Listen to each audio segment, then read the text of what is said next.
জয় জয় শ্রী রাধে। আজ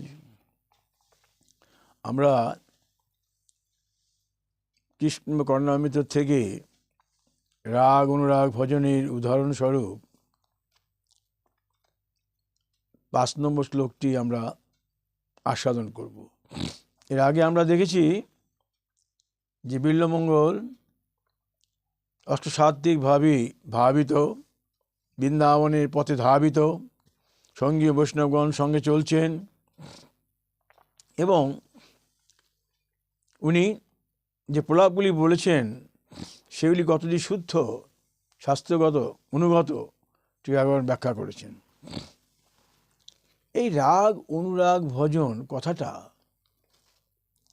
এ অন্তহীন, অন্ত নেই।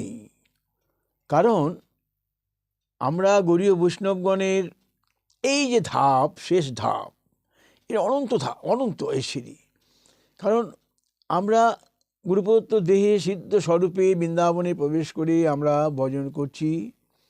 যার যা অধিকার, সেই অধিকার অনুযায়ী আমরা লীলায় প্রবেশ করছি, মানস নয়ন উন্মোচন করছি, করে বিভিন্ন রকমভাবে আস্বাদন করছি। গোপী অনুরাগে অনুরাগিত হয়ে সেবা মানসে সেবা অঙ্গীকার করছি, কল্পনা করছি, চামড় ধুলাচ্ছি, ব্যঞ্জন দিচ্ছি, তাম্বুল সেবন। এই যে অনুরাগ সখীগণের সঙ্গে মিলে আমরা কিঙ্করীভাবে করছি, এটা অনন্ত। এই ভাব যত আপনি আস্বাদন করব আমরা, তত আমি এর ভেতরে প্রবেশ করতে পারবো, তত নৈকট্য আস্বাদন হবে, তত সেব্য এবং সেব্যমানের সঙ্গে সম্পর্কটা মধুর হতে থাকবে। এর অন্ত নেই, অসীম, সীমাহীন। ভজন পথে কৃপা সীমাবিহীন, অনন্ত স্রোতধারা বয়ে চলেছে। সেই স্রোতধারায় সিক্ত হয়ে, অনুপ্রাণিত হয়ে, অনুরাগিত হয়ে আমরা যদি ভজন করতে থাকবো, দেখব কৃপা থেকে কৃপা, কৃপা সিন্ধুর কৃপা কত কত কৃপা, অনন্ত। আমি শুধু বলে আপনাদের একটু মানস নয়ন উন্মোচন করার চেষ্টা করছি, নিজেও আস্বাদন করার চেষ্টা করছি। এই বিল্বমঙ্গল তার পঞ্চম যে শ্লোকটি কর্ণমঙ্গলে কৃষ্ণ কর্ণামৃতে বলেছেন, চাতুর্যৈক নিদান অসীম চপল অপাঙ্গচ্ছটা মন্থরং লাবণ্যামৃত বীচি ললিত দৃশং লক্ষ্মী কটাক্ষাধৃতম কালিন্দী পুলিন অঙ্গন প্রণয়িনং কাম অবতার অঙ্কুরং বালং লীলময়ী মালং লীলওমি বয়ং মধুরিম স্বরাজ্য মারাধুম। এই চাতুর্যৈক নিদান অসীম চপল নিদান অসীম চপল অপাঙ্গচ্ছটা মন্থরং, এটা কি বলছেন? শ্লোকের অর্থ করে দেখা যাচ্ছে, যাহার চাতুর্যের অসীম নিদান স্বরূপ চপল অপাঙ্গচ্ছটায় ব্রজগোপীদের গতি মন্থর হয়ে যায়। যাহার চাতুর্যের অসীম নিদান স্বরূপ, চাতুর্যৈক নিদান অসীম চপল অপাঙ্গচ্ছটা মন্থরং, যার চাতুর্যের অসীম নিদান স্বরূপ অপাঙ্গচ্ছটার গোপীদের গতি মন্থর হয়ে যায়। প্রান্তচ্ছটা, অপাঙ্গচ্ছটা মানে তার নেত্র প্রান্তচ্ছটায় গোপীদের গতি মন্থর হয়ে যায় এবং লাবণ্যমৃত ধারায়, লাবণ্যামৃত লহরী ধারায় দৃষ্টি চঞ্চল এবং লক্ষ্মী কটাক্ষের দ্বারা যে আদৃত, যিনি লক্ষ্মী কটাক্ষের দ্বারা আদৃত। কিরম হলো ব্যাপারটা?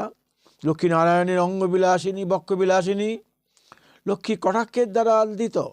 অর্থাৎ এই বেণুধারী গোবিন্দ, বেণুধারী গোবিন্দকে কে না পছন্দ করেছে? নারায়ণের বক্ষবিলাসিনী লক্ষ্মী, নারায়ণকে গোবিন্দের বিলাসমূর্তি নারায়ণ, গোবিন্দ তো সব, বিলাসমূর্তি নারায়ণ। তো এই গোবিন্দের বক্ষবিলাসিনী হয়ে লক্ষ্মী সর্বদা এই লক্ষ্মী কেন পরে বলবো। এই রুক্মিণী আদি যত আছে যশোদা সকলেই বেণু গোবিন্দের বেণুনাদ লহরী গোবিন্দের প্রতি আকৃষ্ট। এই বেণুনাদ লহরী শুনে যশোদার স্তন থেকে দুধ নির্গত হতো। বেণুনাদ লহরী, এই লক্ষ্মী কটাক্ষাবৃতম, লক্ষ্মী সবসময় কটাক্ষ দৃষ্টিতে তাকে আদর করেন। লাবণ্যামৃত বিচি ললিত দৃশং লক্ষ্মী কটাক্ষাদৃতম কালিন্দী পুলিন অঙ্গন প্রণয়িনং কাম অবতার অঙ্কুরং বয়ং লীলা ওমি বয়ং মধুরীম স্বরাজ্য আরাধ্যম। যার চাতুর্যের অসীম নিদান স্বরূপ চপল অপাঙ্গচ্ছটায় ব্রজগোপীদের গতি মন্থর হয়ে যায়। লাবণ্যামৃত লহরীমালায় যা সৃষ্টি চঞ্চল, লক্ষ্মী যার কটাক্ষর দ্বারা আদর করেন। কালিন্দী পুলিন যার প্রিয়, এই কালিন্দী যমুনার পুলিন অঙ্গন তার প্রিয় লীলাস্থলী, প্রিয়, যা হতে নিখিল কাম অবতারের অঙ্কুর উদ্গত হয়, যা থেকে নিখিল কাম অবতারের অঙ্কুর উদ্গত হয়, যিনি মধুরিমা লাবণ্য স্বরূপ, সেই নীলবর্ণ কিশোরকে আমরা আরাধনা করব। উনি বললেন, বস্তু নির্দেশ করলেন নবকিশোর। সে নবকিশোর আগে শ্লোকে বলেছেন নবকিশোর আকৃতি কীরকম না, মধুরিমা লাবণ্য স্বরূপ সেই লীন বর্ণ কিশোরকে আমরা আরাধনা করব। কালিন্দী পুলিন যার প্রিয়, লক্ষ্মী যাকে কটাক্ষর দ্বারা আদৃত করেন, যার নিত্য প্রান্ত ছটায় গোপীদের গতি মন্থর হয়ে যায়। আগে বলেছেন নিবিবন্ধন শিথিল হয়ে যায়। এই গোবিন্দ তিনি আস্বাদন করছেন, এই শ্লোকে তিনি গোবিন্দের আস্বাদন করছেন। এবং এই টিকাকরগণ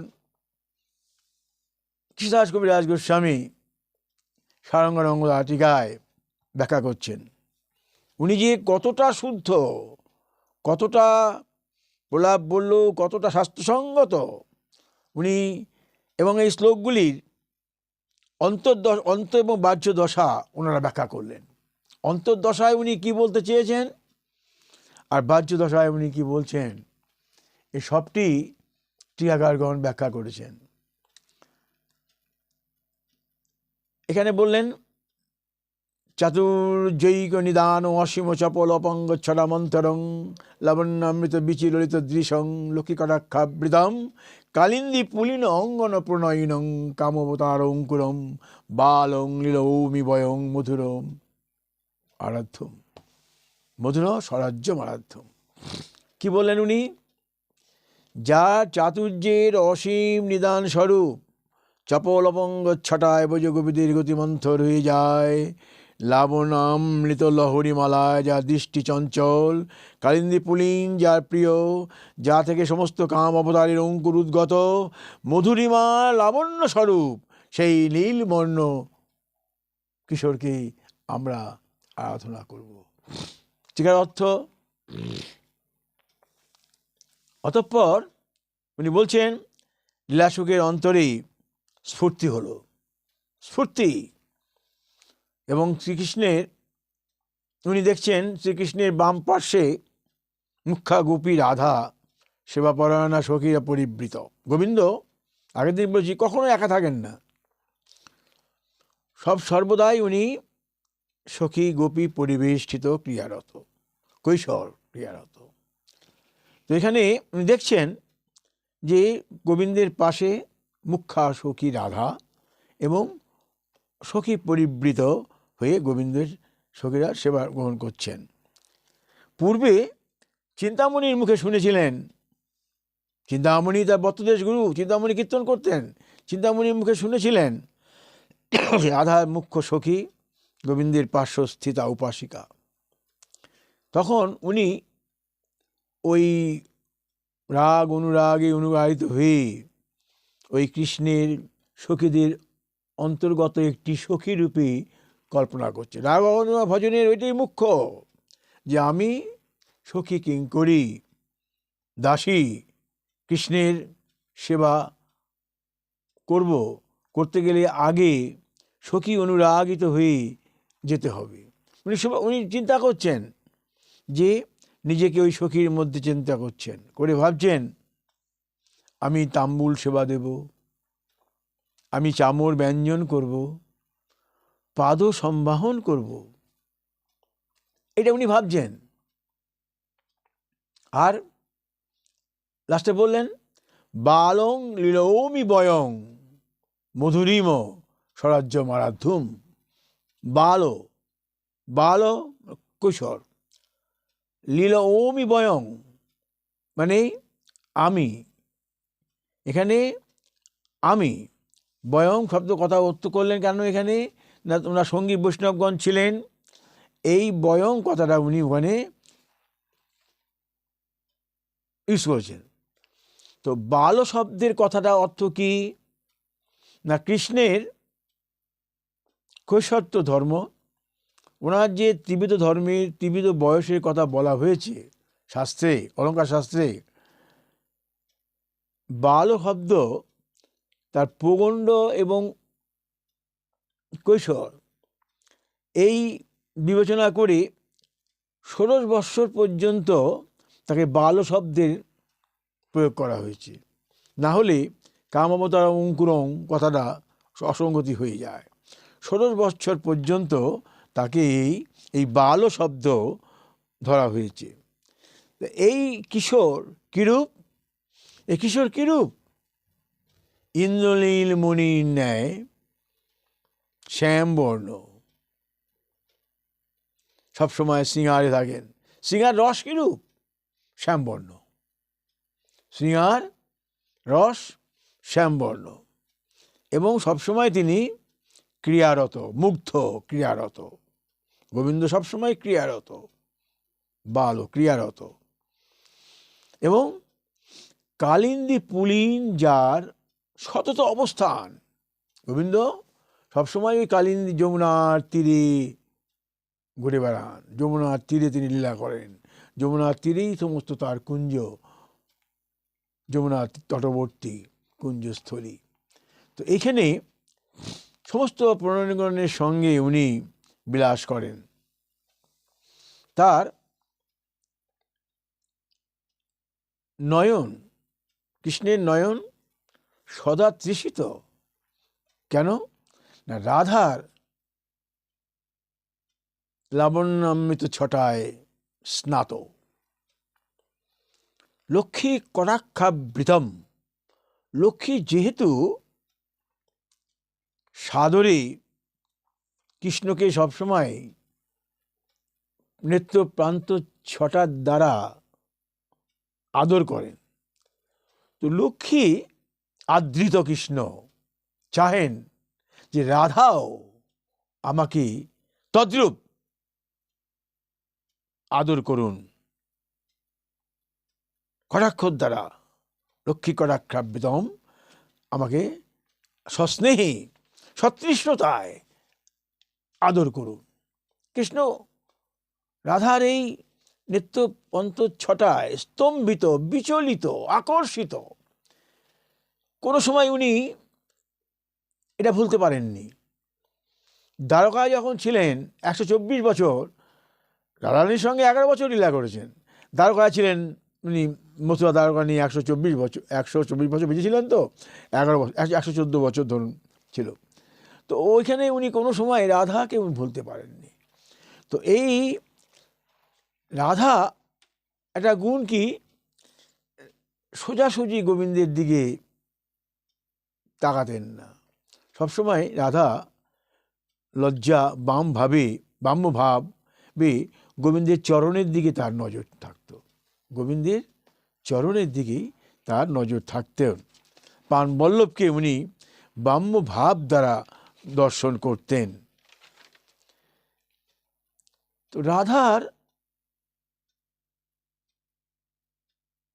এমন গুণ একটু বলি। রঘুনাথ গোস্বামী তার প্রেমাম্ভজ তবমালায় বলছেন, নারদ পঞ্চরত্ন থেকেই উনি তুলেছেন, কারুণামৃত বিচিভি লাবণামৃত ধারয়া, কারুণামৃত বিচিভি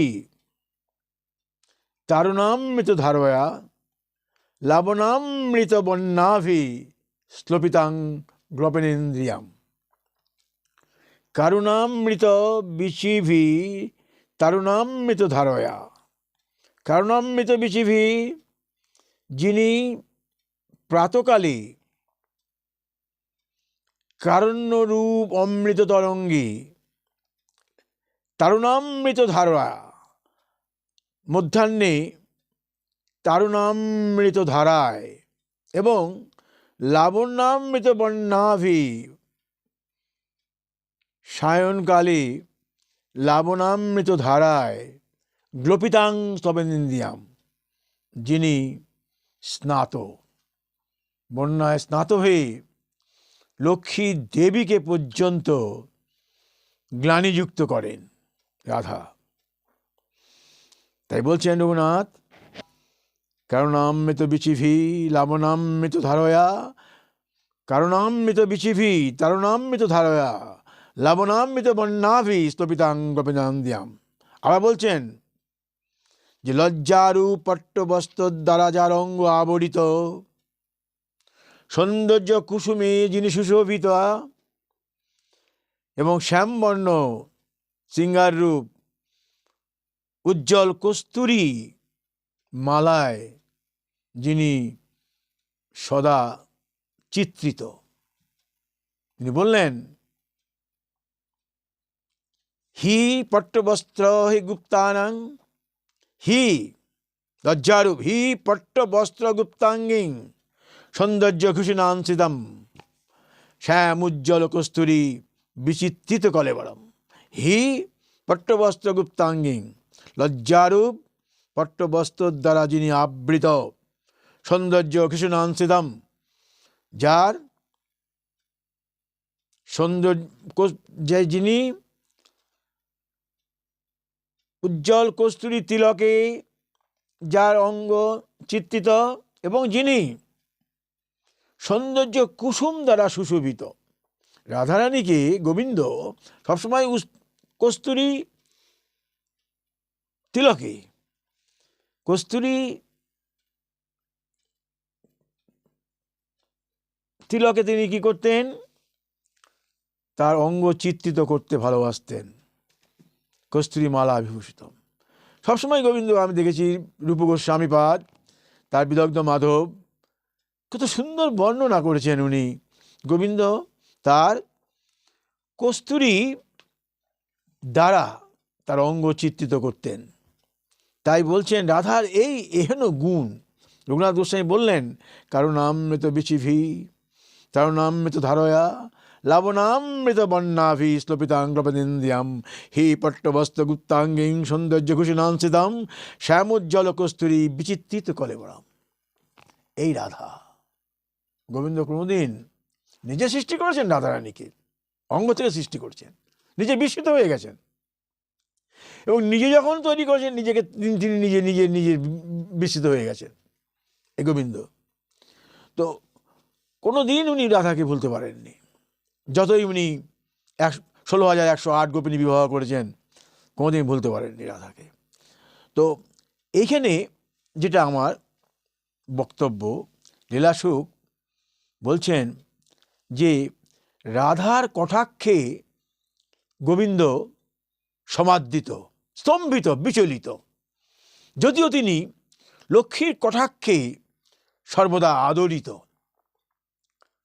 এটা উনি বলছেন। আর বলছেন কি, যদিও এই রাসের কথা উনি বলছেন, এই চাতুর্যেক কথাটা, জৈক কথাটা রাস থেকে নিয়েছেন উনি, কারণ চাতুর্য প্রকাশ করেছেন উনি রাসে। এর বাহ্য এবং অন্তর দুটো মানে হয়। চাতুর্যৈক এর অন্তর্দশায় উনি কি বলছেন, কৃষ্ণদাস কবিরাজ বলছেন যে রাসে অনন্ত গোপী, লক্ষ কোটি গোপী, নিয়ে রাস করেছেন উনি, অনন্ত অনন্ত তার দিশা, অনন্ত রজনী উনি রাস করেছেন। তো ওই রাসে অন্যান্য ব্রজ সুন্দরীগণ গোবিন্দের দিকে দৃষ্টিপাত করছে। উনি রাস করেছেন, গোবিন্দ রাধারানীর দিকে দৃষ্টিপাত করেছেন এবং তার মনের কথা রাধারানীকে কটাক্ষের দ্বারা ব্যক্ত করছেন। কি ব্যক্ত করছেন না, গোবিন্দ রাস নিষ্ক্রমণ করবেন, রাস থেকে রাধারানীকে নিয়ে বেরিয়ে যাবেন অন্যত্র। কিভাবে বলবেন, এটাই লীলাস্বরূপ বলছেন। গোবিন্দ তার মনের কথা কটাক্ষের দ্বারা রাধারানীকে বলছেন। এই কটাক্ষ অন্য কোনো গোপী অনুধাবন করতে পারলেন না, রাধারানী বুঝতে পারলেন এবং গোবিন্দ রাধারানীকে নিয়ে রাস থেকে নিষ্ক্রমণ হয়ে গেলেন, অত গোপীর মধ্যে থেকে নিষ্ক্রমণ হয়ে গেলেন। এইখানেই চাতুর্যৈক নিদান, অসীম নিদান, এখানে এই চাতুর্যের কথাটা উনি বললেন, তার নেত্য প্রান্তচ্ছটা কথা বললেন। তো গোবিন্দ রাসে বলছেন মানে মহালক্ষ্মী কটাক্ষের দ্বারা আদৃত। এখানে লক্ষ্মী কটাক্ষের দ্বারা আদৃত এবং রাসে যত ব্রজ গোপী ছিল সকলের কটাক্ষেই উনি আদৃত ছিলেন। হ্যাঁ, তো এইখানে যতই উনি লক্ষ্মী কটাক্ষ দ্বারা আবৃত আদৃত থাকুন না কেন, রাধার কটাক্ষে উনি সর্বদাই স্তম্ভিত এবং বিচলিত, এবং এই কথাটা রঘুনাথ গোস্বামীও তার স্তবাবলিতে বলেছেন। তো এখন এটা আরেকটা অর্থ হতে পারে, লক্ষ্মী কটাক্ষ দ্বারা আবৃত হতে পারে যে, বলছেন টিকাকারগণ যে ব্রহ্মসংহিতা ধরে তারা বলছেন, ব্রহ্মসংহিতায় বলা আছে শ্রিয়ঃ কান্তা পরম পুরুষ, শ্রিয়ঃ কান্তা পরম পুরুষ। লক্ষ্মীগণ কৃষ্ণের কান্তা এবং পরম পুরুষ শ্রীকৃষ্ণ কান্ত।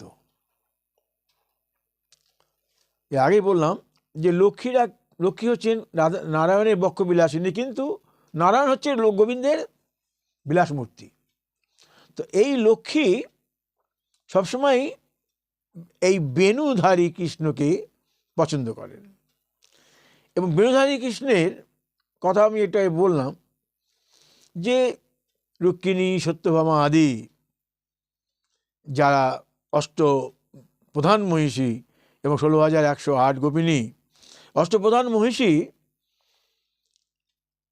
গোবিন্দকে পেয়েছেন, গোবিন্দের সঙ্গে ক্রীড়া করছেন, আস্বাদন করছেন, কিন্তু বেণুনাদ নহরী বেণু বাদন করছেন যে গোবিন্দ, এই যে মূর্তি, এই মূর্তি দেখে তারা বিস্মিত হয়ে যান, এই মূর্তিতে আকর্ষিত হয়ে যান।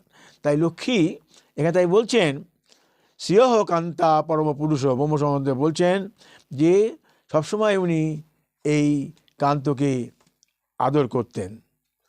তো আবার এই লক্ষ্মী সহস্র শত সম্ভ্রম সেব্যমানম, ব্রহ্ম সংহিতায় আবার বলা হচ্ছে লক্ষ্মী সহস্র শত সম্ভ্রম সেব্যমানম।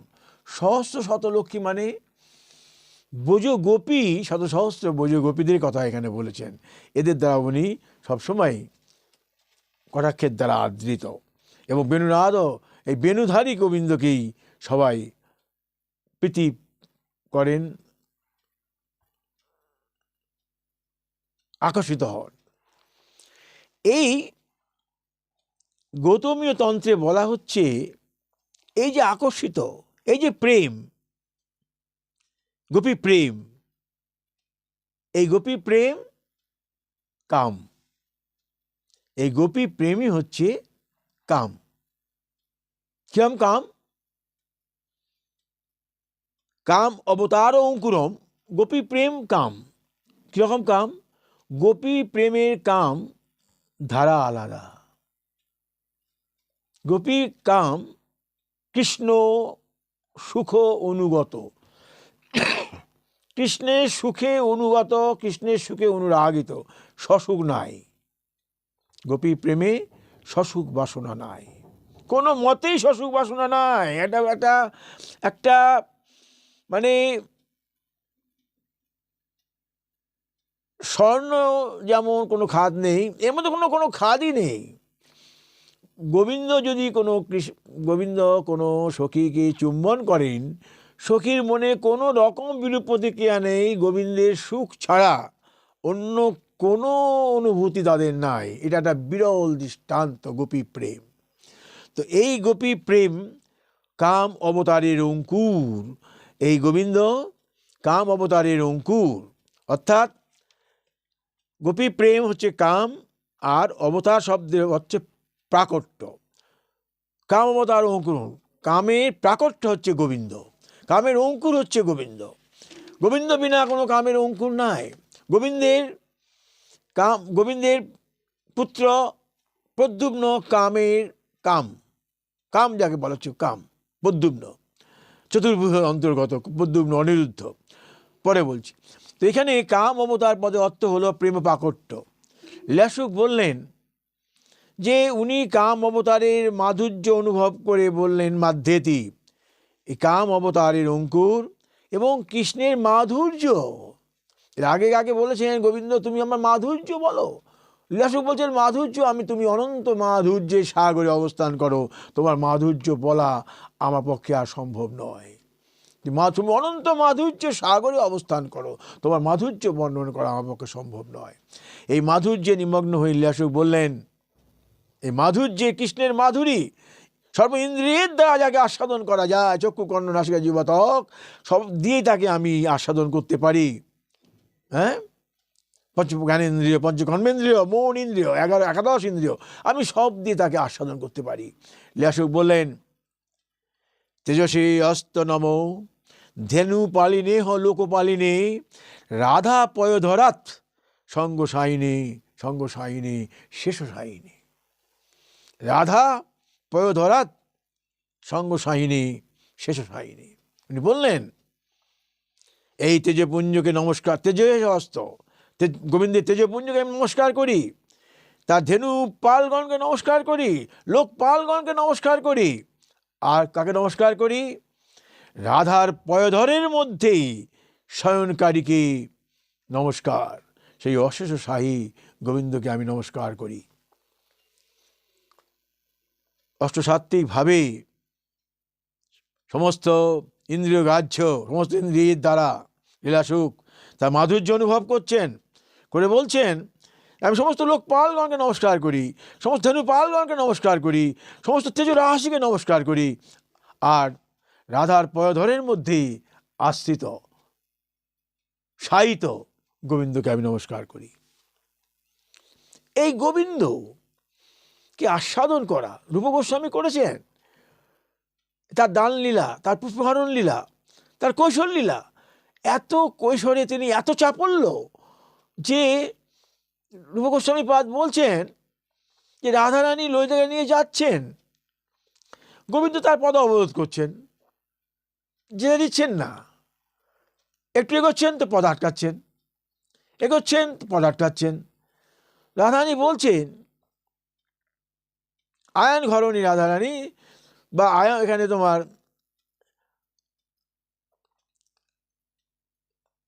বিদগ্ধ মাধবী, উনি বলছেন যে আমাদের কুলের একটি মর্যাদা আছে এবং বিষভানুরাজ আর নন্দরাজা দুই কুলের মধ্যে একটি মধুর সম্পর্ক আছে, মর্যাদা আছে। তুমি আমার পদ অবরোধ করো না, এটা বাঞ্ছিত নয়, এটা ঠিক নয়। যখন ছাড়ছেন না, বারবার এরকম করছেন, বলছেন তাহলে আমি মা যশোদার কাছে এটা জানাবো। কিশোর লীলা, গোবিন্দ সবসময় ক্রিয়ারত, এবং তার কিশোর লীলা, তার দান লীলা, তার পুষ্পহরণ লীলা, মধুর আস্বাদনের লীলা। এই যে উনি নিজের ঘরণীকে অন্য জায়গায় রেখে যে পরকীয়া আস্বাদন, মধুর আস্বাদন, গোসাইগণ এটা মধুরভাবে আস্বাদন করেছেন। রাধারানীকে যখন প্রচণ্ড বিরক্ত করছেন, এক জায়গায় রূপ গোস্বামী বলছেন, রাধারানী বলছে, দেখো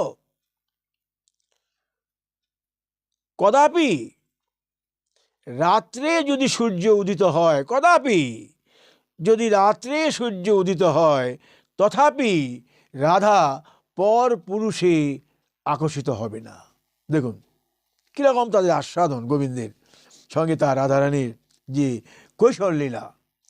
এই যত আপনি আস্বাদন করবেন, রাগ অনুরাগ অর্থাৎ নিজের চিত্তকে যত শুদ্ধ পরিমল করে গুরুপ্রদত্ত দেহে সেব্যমানের সঙ্গে, সেবক এবং সেব্যের সঙ্গে সম্বন্ধ স্থাপন করবেন, মধুরভাবে সম্বন্ধ স্থাপন করবেন, পরিমল হৃদয়ে শুদ্ধ বাতাবরণে যত আপনি তাকে নিকটে আনবেন, যত আপনি তার ভিতরে প্রবেশ করবেন, বিভিন্ন রূপে তাকে সেবা করার চেষ্টা করবেন, এই সেবা, এই মানস সেবা, যার যার অধিকার অনুযায়ী সেবা, অধিকার যত অর্জন করতে পারবো মোরা, তত আনন্দে অনুপ্রাণিত হব, তত এই অনুরাগ ভজন আমি আস্বাদন করতে পারবো। এটাই শেষ ধাপ। জীবন জীবন জনম জনম আস্বাদন করতে হবে, তবে যদি এই রাগ ভজনের একটু বিন্দু মাত্র আস্বাদন করা যায়, মধুর আস্বাদন, মধুর হতে মধুর হবে তার আস্বাদন। তো লীলাসুখ এই আস্বাদন করছেন যে রাধার পদধরের মধ্যে সাহিত্য তোমাকে আমি নমস্কার করি। তার মনের ভাবনা, তার অনুরাগ, তার আবেগ, তার আস্বাদন, মধুরাতি মধুর অনুভব, এই তার অষ্টসাত্ত্বিক ভাবের পরাকাষ্ঠা এই লীলাসুখ। মহাপ্রভু যার গ্রন্থখানি এনেছিলেন দাক্ষিণাত্য থেকে 112টি শ্লোক, আমি চেষ্টা করব আস্বাদন করবার। তো এইখানে বলছেন কুশল লীলা বললেন, তা বলছেন ভাগবতে যেমন সুখদেব বললেন, নায়ং সুখাপ ভগবান দেহিগাং গোপিকা সুতঃ জ্ঞানীনাং চাত্মভূতানাং যথা ভক্তি মতামিহ। গোপিকাগণ অনন্য প্রেমী ভক্তগণের পক্ষে যেমন সুলভ, এই গোবিন্দ কত মধুর, কত আস্বাদন, কত প্রিয়, কত সুলভ, মনে হয় তো কত সুলভ গোপিকাদের কাছে, রাধারানীর কাছে কত সুলভ। এবং গোবিন্দ সুলভ হলেও রাধারানী অভিমান ভঙ্গ করেছেন। গোপিকাদের অভিমান, কারো অভিমান উনি রাখেননি। রাধারানীকে রাস থেকে নিষ্ক্রমণ করেছেন, বেরিয়ে গেছেন এবং তাকে কাঁধে করেছেন। যখন তার অভিমান হয়েছে কাঁধ থেকে ফেলে দিয়েছেন, অভিমান তিনি কোনো রাখেননি। সুতরাং এই গোবিন্দ কত অনন্য প্রেমী ভক্তগণের পক্ষে যেমন সুলভ, দেহাভিমান কর্মকাণ্ডের পণ্ডিতগণের পক্ষে, তপস্বীগণের পক্ষে সুলভ নয়। প্রেমে বশ, আসক্তিতে বশ, অহংকারে বশ নয়, অভিমানে বশ নয়, চাতুর্যে বশ নয়, প্রেমে বশ। তাই বলছেন যে গোবিন্দ যেমন গোপীগণের পক্ষে সুলভ, দেহাভিমান জ্ঞানাজ্ঞানের পক্ষে সুলভ নয়। এই লীলাসুখের এই যে কথাগুলো উনি বললেন, এটি মধুর কথা এবং এটি আস্বাদনের, এমন আস্বাদনের কথা যে স্বাস্থ্যসঙ্গত। কেউ এটাকে প্রলাপ বললেও এর ব্যাখ্যায় সকলেই মুগ্ধ। চাতুর্যৈক নিদান অসীম নিদান, চাতুর্যৈক নিদান অসীম চপলবঙ্গচ্ছটা মন্থরং লাবণ্যামৃত বিচিলিত দৃশং লক্ষ্মীকটাক্ষাবৃতম কালিন্দী পুলিন অঙ্গন প্রণয়িনং কামবতার অঙ্কুরম বালং লীলা ওমি বয়ং মুদুরিম স্বরাজ্য আরাধ্যম। এটা ব্যাখ্যা করা হলো, যে যতটা পারা গেল ব্যাখ্যা করলাম। এই ব্যাখ্যার থেকে বেশি হচ্ছে অনুভূতি করতে হবে যে কিভাবে উনি এগোলেন। আমি সখীদের মধ্যে যাব, তার সেবা করব, অমি বয়ং সখীদের মধ্যে যাব, তা চামর দুলাবো, ব্যজন করব। হ্যাঁ, আর বাল শব্দ হচ্ছে কিশোর, গোবিন্দ হচ্ছে কিশোর, যে কাম অবতার কিশোর, 16 বছর পর্যন্ত কিশোর ধরা হয়েছে অলঙ্কার শাস্ত্রে, নাহলে কাম কথাটা এখানে অসঙ্গতি হয়ে যায়। কাম অবতার অঙ্কুরম, সমস্ত কামের অবতার, সমস্ত কাম যার থেকে উদ্গত, সর্বত্র ক্রিয়ারত এই গোবিন্দ।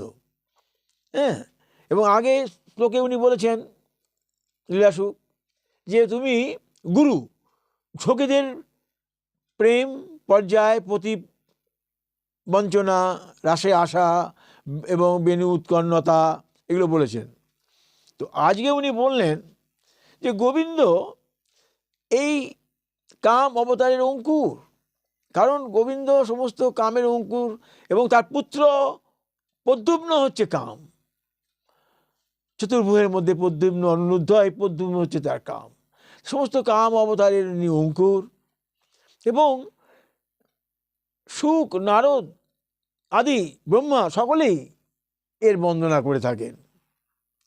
লীলাসুকও তার মাধুর্যের বন্দনা করেছেন। তিনি বলেছেন যে তুমি রাধার পয়ধরের মধ্যে শায়িত, তাকে নমস্কার করি। তিনি লক্ষ্মী কটাক্ষের দ্বারা আদিত সর্বদা, কিন্তু উনি রাধার কটাক্ষে জন্যে উনি সর্বদা লালায়িত, সর্বদা উৎকণ্ঠিত যে রাধা তার কটাক্ষ দৃষ্টিতে রাধার নেত্র প্রান্ত ছটাতেই যত লীলা, কারণ উনি রাধার নেত্র প্রান্ত ছটা, রাধা কখনোই তার দিকে সোজাসুজি তাকায়নি। রাধা সবসময় তার চরণের দিকে বাম্যভাবেই তাকিয়েছেন।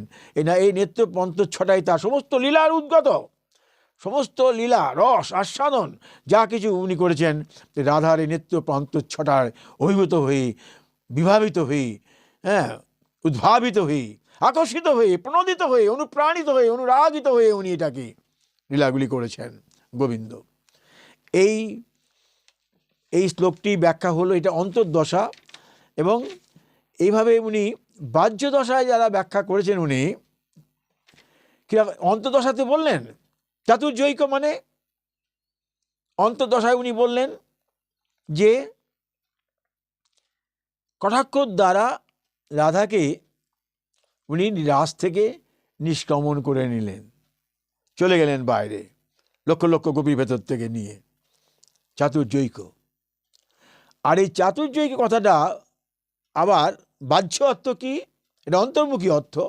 বাহ্য অর্থ হচ্ছে গোবিন্দ বেণুলাদ লহরীর দ্বারা সমস্ত সখীদের আবাহন করলেন, কেউ থাকতে পারলেন না ঘরে, যে যেভাবে ছিল সে সেইভাবেই ওই রাত্রে, অর্ধরাত্রে ছুটে বনে বেরিয়ে গেলেন। পরিবার পরিজন সবাইকে, কারো কথা শুনলেন না, ওই যে আগে শ্লোকে বলেছেন বধির, সবাইকে এই করে উনি বেরিয়ে এলেন। চাতুর্যজ্ঞ মানে উনি যখন এলেন, সবাই গোবিন্দ চাতুরি করলেন। কি করলেন? কৌশল করলেন। কি করলেন? তোমরা কেন এলে? প্রতিবঞ্চনা করে কেন এলে? এত গভীর রাতে কেন এলে? অথচ উনি ডেকেছেন, এমন বাঁশি বাজিয়েছেন যে ধীর অস্থির হয়ে যায়, পর্বত গলে যায়, এমন বাঁশি বাজিয়েছেন কেউ সুস্থির থাকতে পারবে না। যে স্থির সে অস্থির হয়ে যাবে, যে স্থাবর পর্বত নদী হয়ে, এমন তার বাঁশি। চলে এসেছেন, বলছেন কেন এলে তোমরা? বলছেন তুমি আমাদের ডেকেছো, এসেছি, বা না তোমরা যাও, আমার দর্শন হয়ে গেছে, ঘরে ফিরে যাও। কত রকম কথা বললেন, তুমি পতির কাছে ফিরে যাও। তারা বললেন আমরা জগৎপতির কাছে এসেছি, আমার পতিরও পতির কাছে এসেছি। এরকম বাক্য হতে হতে কৌশলে উনি রাষ্ট্রী করলেন। তো এইখানে বললেন চাতুর্যৈক, বহির কথা। আর আগে চাতুর্যৈক কথাটা কি, রাস থেকে উনি বার করলেন চাতুর্য। আর এই চাতুর্য কথাটা ওরা এইভাবে ব্যাখ্যা করেছেন, এইভাবে ব্যাখ্যা হয়েছে। তো আজকে আমি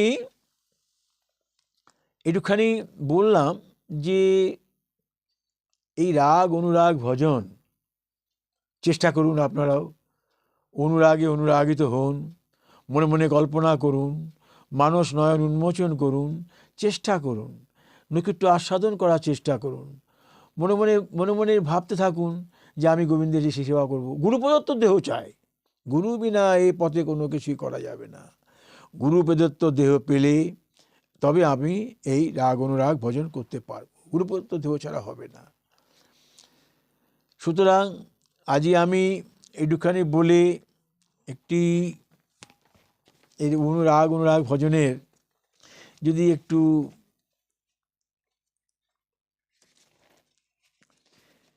কথা বলি। কৃষ্ণ প্রেমের যদি করি আস্বাদন, একটি মিলন একটি বিরহ। কৃষ্ণ প্রেম যদি আস্বাদন করা যায়, একটি মিলন একটি বিরহ। মিলনের আনন্দ, বিরহে কিন্তু অন্যান্য বিরহে যে ক্রন্দন দুঃখ, এই বিরহানন্দ স্মৃতি, মিলনের যে স্মৃতি, সেই স্মৃতির পূর্ণ আনন্দ বিরহে। কৃষ্ণ প্রেম। রঘুনাথ ক্রন্দন করলেন, অন্তিমে কত ক্রন্দন তার, হাহাকার তার। এই ক্রন্দন কি? বিপ্লম্ব রস আস্বাদন করলেন, মিলনের ক্রমোদ্ধমান রস, বিরহ রস, বিপ্লম্ব রস, ক্রমোদ্ধমান বিরহ রস উনি আস্বাদন করলেন। তাই বলেছি, কৃষ্ণ প্রেমের যদি করি আস্বাদন, একটি মিলন অপরটি বিরহ। যেমন মিলনের হয় মিলনের আনন্দ, সম্ভোগের আনন্দ রূপায়ণ, বিরহে দুঃখজনিত সেই সম্ভোগের পরিপুষ্টি রসায়ন। পরম মহতের জীবনে হয় এই বিরহ মিলনের রূপায়ণ। হৃদয়ে ভরি দেয় বিপ্লম্ব রসের আস্বাদন, রঘুনাথের ক্রন্দন নাহি যায় বৃথা কখন, করিয়াছেন বিপ্লম্ব রসের পূর্ণ আস্বাদন। এই রকম রাগ অনুরাগের তোমার ভজনের মনে আস্বাদন করতে হবে।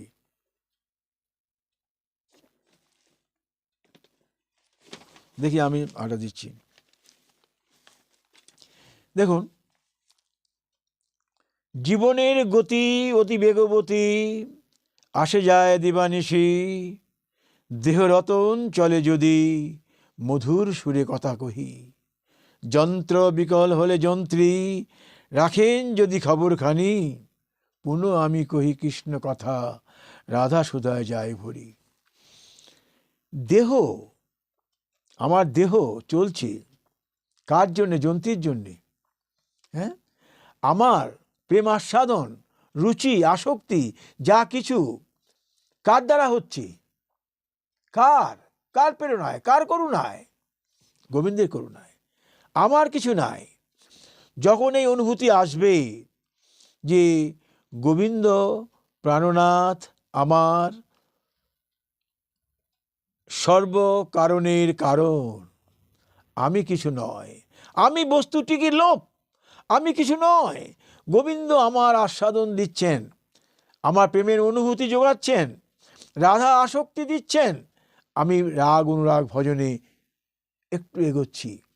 রাগ অনুরাগ ভজন যত আপনি পাবেন, কৃপা, করুণা সিন্ধুর কৃপা বয়েই চলেছে এই ধরা মাঝে, অজস্র ধারার মতন বয়ে চলেছে। মহৎগণ গ্রহণ করছেন, বয়ে চলেছে, যারা পাচ্ছে গ্রহণ করছে। এই প্রেম করুণা কৃপা বয়ে চলেছে। এই কৃপা যে যতটা পাচ্ছে ধরে নিচ্ছে। কীভাবে ধরছে? হৃদয় রসসিন্ধুর মাঝে তারা সেটাকে ধরে নিচ্ছে।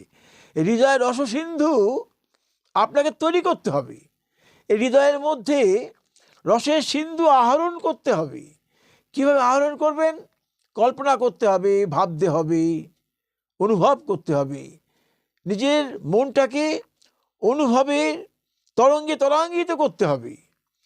শুদ্ধভাবে ব্রহ্ম মুহূর্তে বসতে হবে, বসে এটাকে আহরণ করতে হবে, হৃদয়ের মধ্যে প্রবেশ করাতে হবে। প্রবেশ করে আপনি মহানন্দে ভাসতে থাকতে হবে, মহানন্দে পরিভ্রমণ করতে হবে। আপনার মনটাকে পরিভ্রমণ করান, দূর দিগন্তে, অনন্ত সাগরে, অনন্ত দিগন্তে আপনি মনটাকে পরিভ্রমণ করান। চেষ্টা করুন, একদিন হবে না। যত আপনি মনটিকে পরিভ্রমণ করাতে পারবেন, যত আপনি আহরণ করতে পারবেন তার থেকে এনে হৃদয়ের মধ্যে স্থাপন করতে পারবেন, স্থাপন করে সেব্যের সঙ্গে নৈকট্যের আস্বাদন করতে পারবেন। একদিনে হবে না, আহরণ করার চেষ্টা করুন।